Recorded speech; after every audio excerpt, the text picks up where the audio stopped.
cracks me up. I know, it cracks me up too. Well, hello, my Smooners. Welcome back to Being Mrs. S. Yes, yes, yes, yes, yes, yes. Okay, so, I don't know. Every time I start a new video, it's like I feel as if my wigs are just not cooperating with me. What's the problem? Kí ló ń ṣẹlẹ̀? Ogini nafio. Okay, let's get into it. So today's going to be, as I always say, a quick one. And it ends up not being so quick. But before we start, let's sing oh, oh, oh, Ozempic. You know. Oh, oh, oh, Ozempic. You know.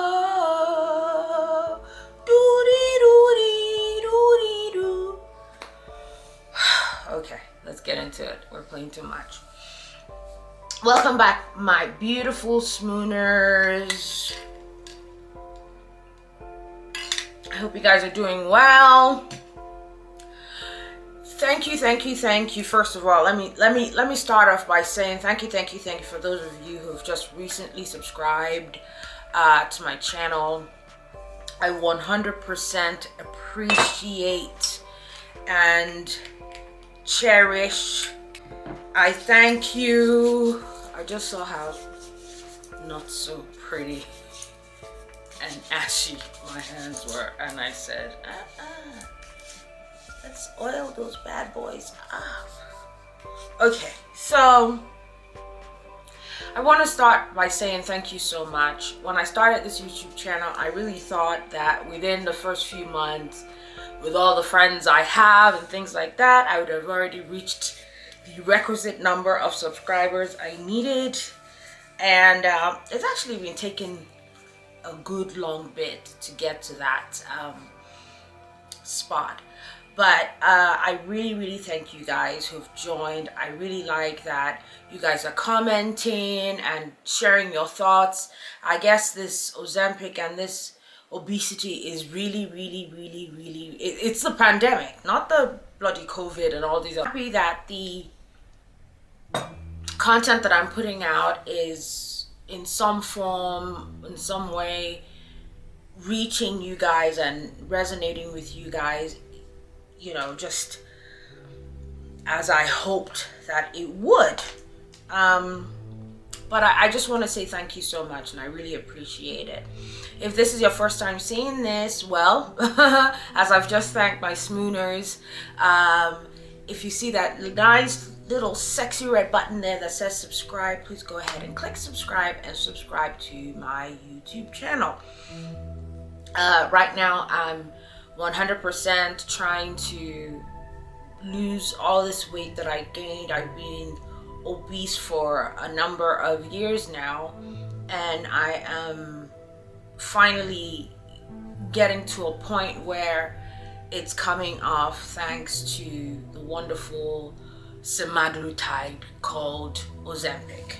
So anyway, if this is your first time watching, I'm probably going to throw up the link to the playlist, my Life on Ozempic playlist. You can click and watch from the beginning.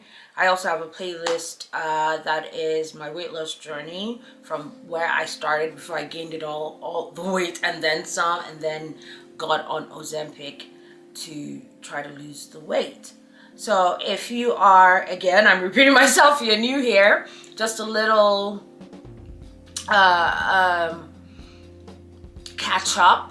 I topped out at a little over 276. All my life I've been pretty much skinny. I actually had my skinny girl era. I started gaining weight in my late 20s, and each time I got really big, I was able to lose the weight because it's not, as they say, it was not my portion. I was able to lose the weight and get it off really easily, but as I've aged, and I'm at a point in my life where I'm experiencing perimenopause and about to get into my menopausal phase. It has been a lot more difficult for me to get rid of this, get rid of the weight. And when I discovered Ozempic, I did a whole lot of research, and I decided that this was going to be the ticket. And when I went to see my doctor prescribed it, and it has been working for me really, really well. So today's topic is going to be the dreaded plateau. The dreaded plateau. Plateauing is a thing. It's not joke. It's not something that doesn't actually happen. It does happen. So as of this moment, I've lost over 73 pounds, probably more than that, and I've lost right now I've lost over 73 pounds. Over the weekend I had gone down to 76, but I have come back up. And I want to say it's just probably the hormones, and my period is about to come, and whatever the situation is, and that's kind of where I am. But I have to prepare myself for when I actually plateau. So what do I consider plateauing? For me, I kind of factor in whether I have changed what's been working, or I am doing the same thing I've been doing, but I'm not losing any weight. To me, that's a true plateau. If I am being consistent in what I've been doing to try to get the weight off, but the weight isn't going anywhere, that's a true plateau. So that would be the first thing that I would look into to determine if I've plateaued. So like I just said, I've gone up a few pounds, and going up a few pounds, I said, and I think I told you guys, I weigh myself every day. I do that because I journal everything I do. I journal my food, I journal my mood, and I mark each weight loss on my app.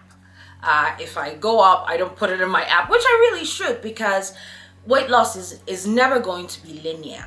Things are going to, it's going to fluctuate. You're going to go up and down, up and down, up and down. And I feel like I don't want to track the ups. I just want to stay on the positive and track as I'm losing the weight going down.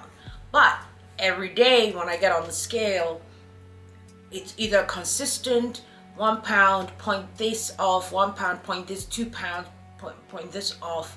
And then when I go up, I don't track that, I don't write that down, but because I keep a journal of what I ate or what my mood was like the day before, it's easy for me to understand where that spike, what's spurring that spike.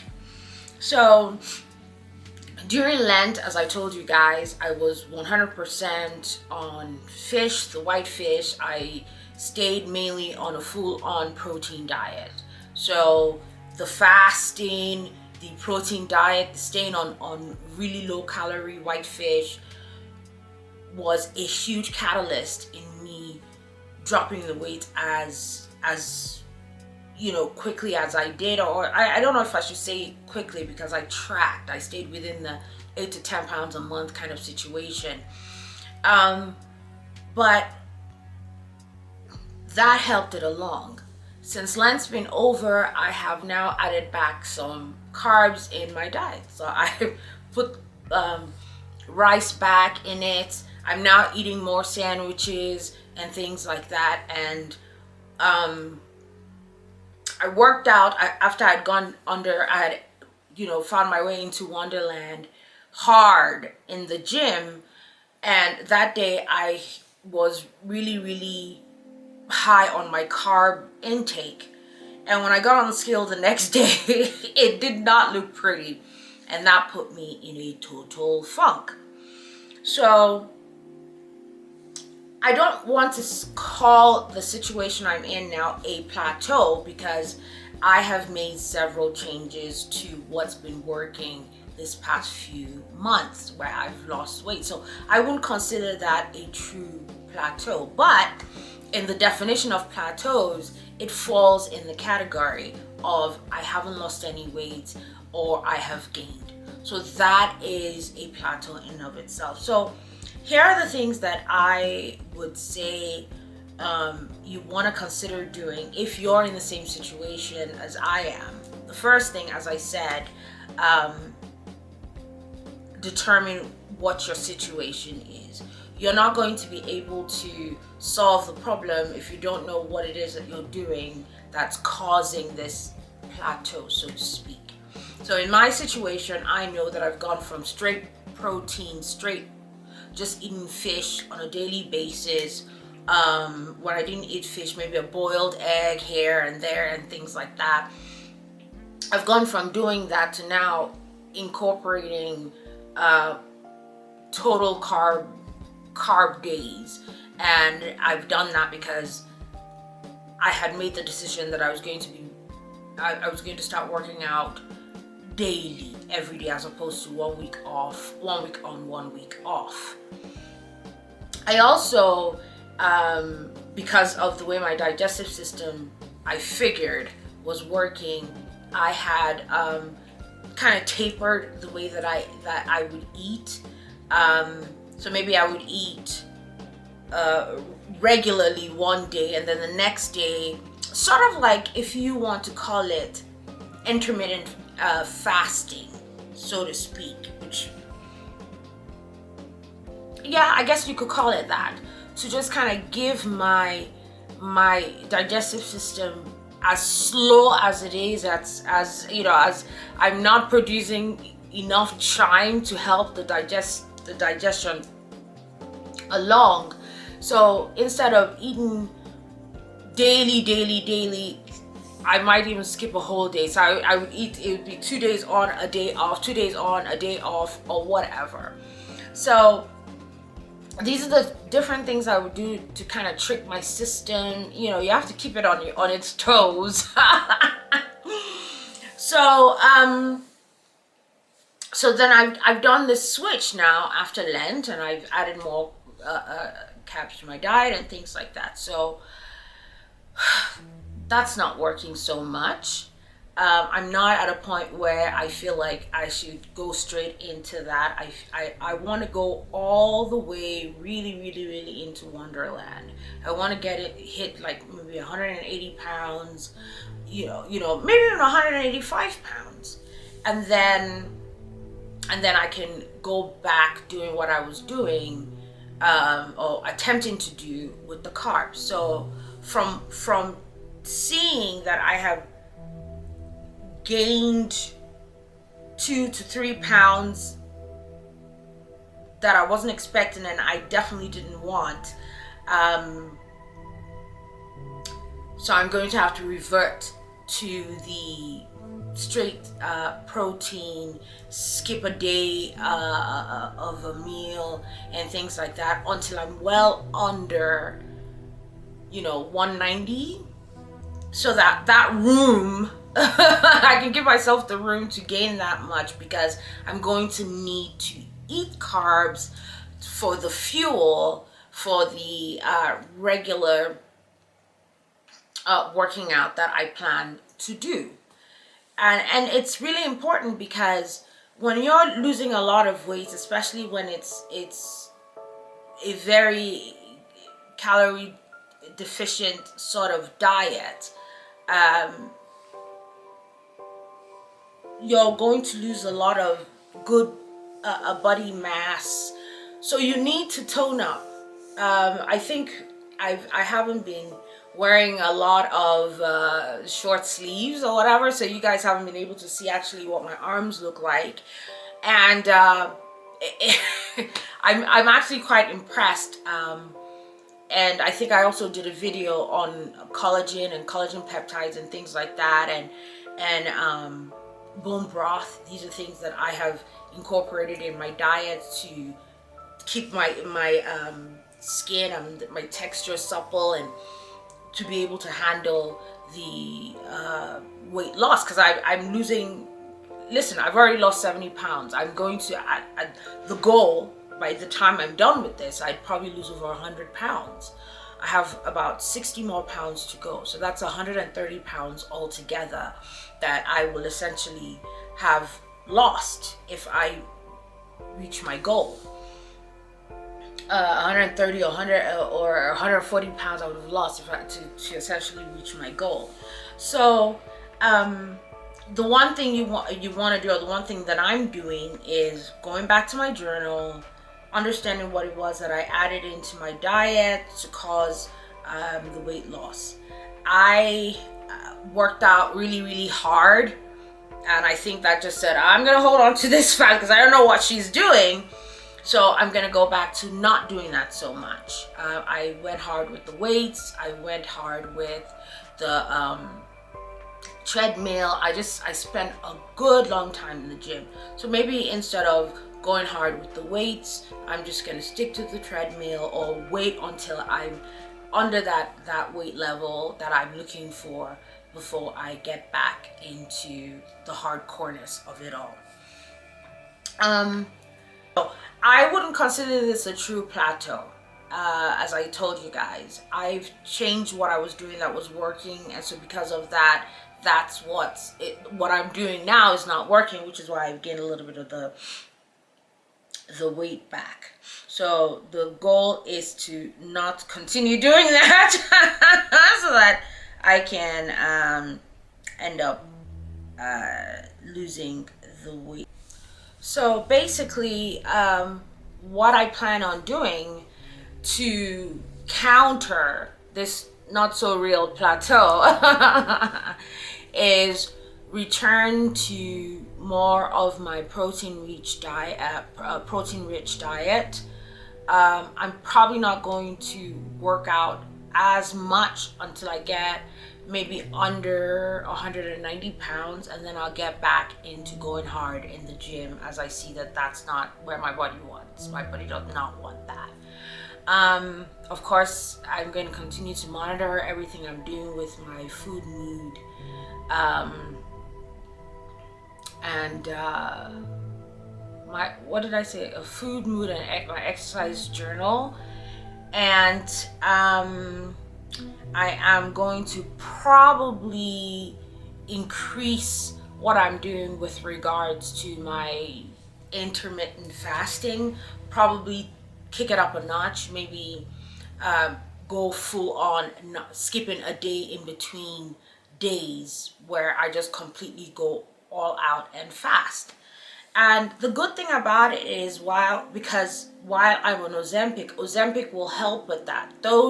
That need to want to eat, even though I have to say that it's waned a little bit. And when I tell you, when my period comes, those hormones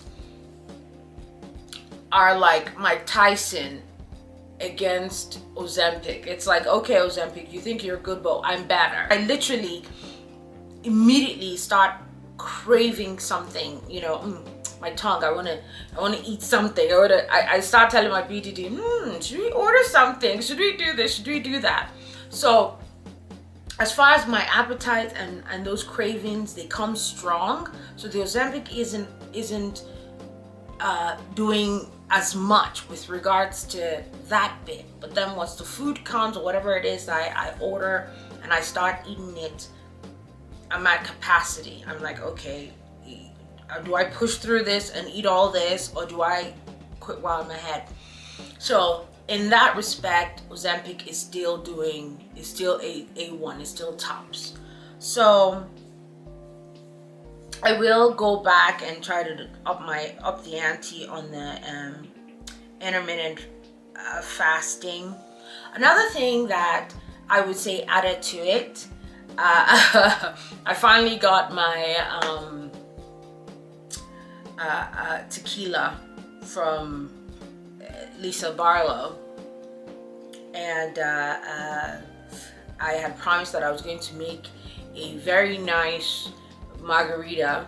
So there was a lot of margaritas last weekend. There was a lot of margaritas this weekend. There's a lot of alcohol intake, a lot of wine. And so I'm also going to, maybe on my wind down weekend, maybe not do so much of that as well. So I think that's what I'll do. And outside of that, since it wasn't, because I'm journaling these things, because I wasn't, there wasn't so much of a drastic shift with regards to what changed, it's easy for me to pull back on what was done and get back into the swing of things. So I'm hoping that my next shot is going to be on Wednesday, and every Wednesday I put it in my spreadsheet. My last, this is not an update, but I'm just gonna let you know where I was last Wednesday when I checked it. I had gone up 2.8 pounds, almost 3 pounds, you know? And that's no bueno.